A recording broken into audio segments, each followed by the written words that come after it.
Hello, and welcome to another tale plucked right from the heart of the Jakuls.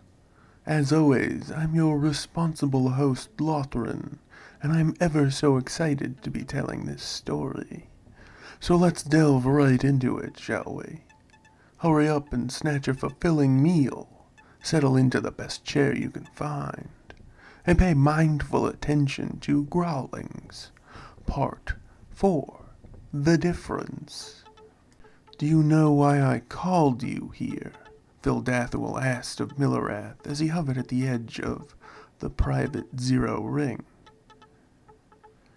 Clearly you do not, since you think you're about to be punished, he commented as he extracted a cup of piping hot hectap from his hive. Isn't that what I've earned? Millerath asked as he entered the ring and sat down awkwardly. Some would say yes. Fildathwool sipped his hectap, letting the moment slip through his grasp. So, what's going to happen to me? Millerath asked.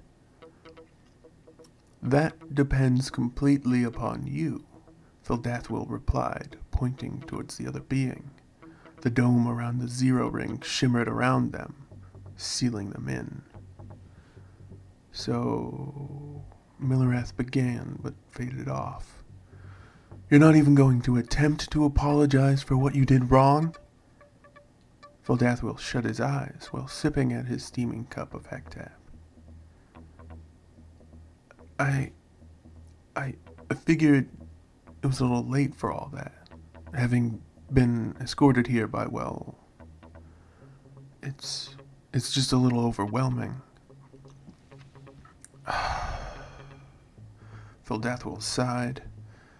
I'm not a being that seeks violence. He opened his eyes, glaring at Millerath, sitting as far from him as possible. Options are always better than not options, you see.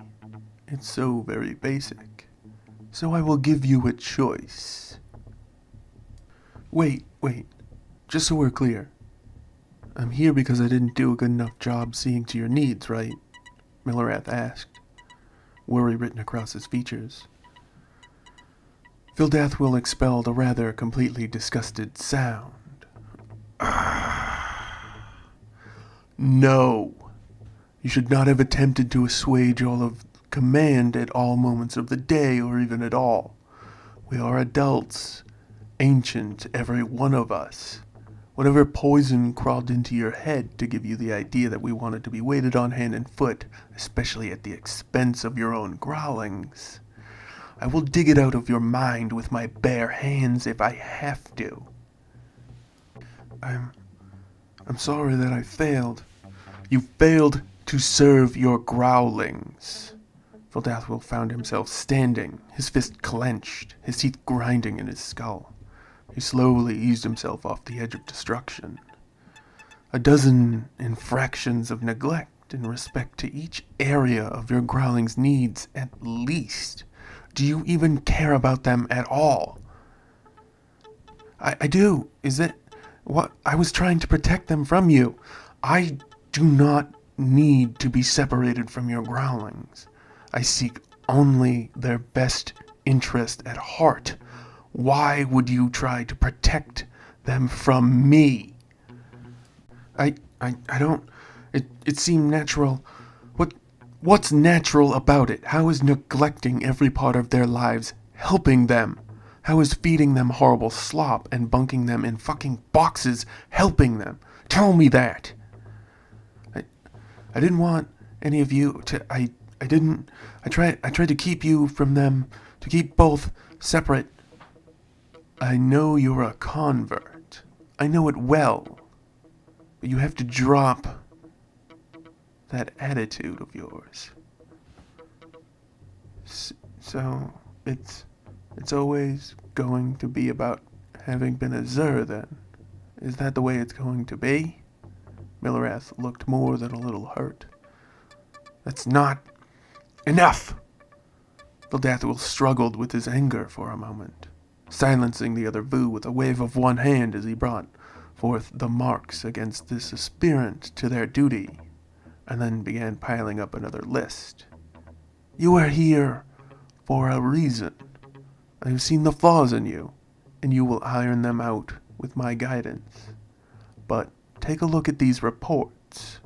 Fildathwool snatched all of the new evidence into one hand, shoving them out towards Millerath. Millerath read through each of them enough to get the gist of what was there, speaking fragments aloud as he went along. He reads the screens to me when I have trouble. He shows us how to put on armor and adjust the straps. He reads us stories from the books he collects. He made a new job for me, but I gotta keep it secret. This is why you're in this room. That is why you weren't stripped of your powers and sent back to the trials. Fildathwool calmed himself and settled back into a cross-legged position, sipping at his hectap. I don't understand. Some of the things you did for them are technically prohibited, but even though you spent massive amounts of resources ignoring your Grahlings while command is here to survey this site and its importance, despite the arguing of many of the others, I understand what you're going through. I've made many of the mistakes you're making now. It's been such a long time since then. But that pile in your hands, it's a good deal better than I had when I began. What do I do now? Forget about us, for starters. Command. We can take care of ourselves. Leave the reports. Fildathwool watched Millerath place them next to the hive. Good. Go back to them. To your Grahlings. Take care of them. Do everything you've ever wanted to help them, and attempt at the utmost of your ability and reasoning to discard everything you do that would hurt them. I'll examine the situation at the end of the month. Millerath stood there, staring, not sure what to say. Go back to them! Fildathwool shouted, causing the other Vu to flee in terror. He sighed, feeling the full weight of the long years creeping upon his shoulders. I wish I had more time. And so it is. Our time together has once more come to its end. I hope you enjoyed this story as much as I did telling it to you. As always, I've been your honest host, Lothran, and this was Grahlings Part 4, The Difference. Another tale right from the heart of the Jakuls. Korvoth, guide them back to the safety they know all too well. Yes, sir, Lothran.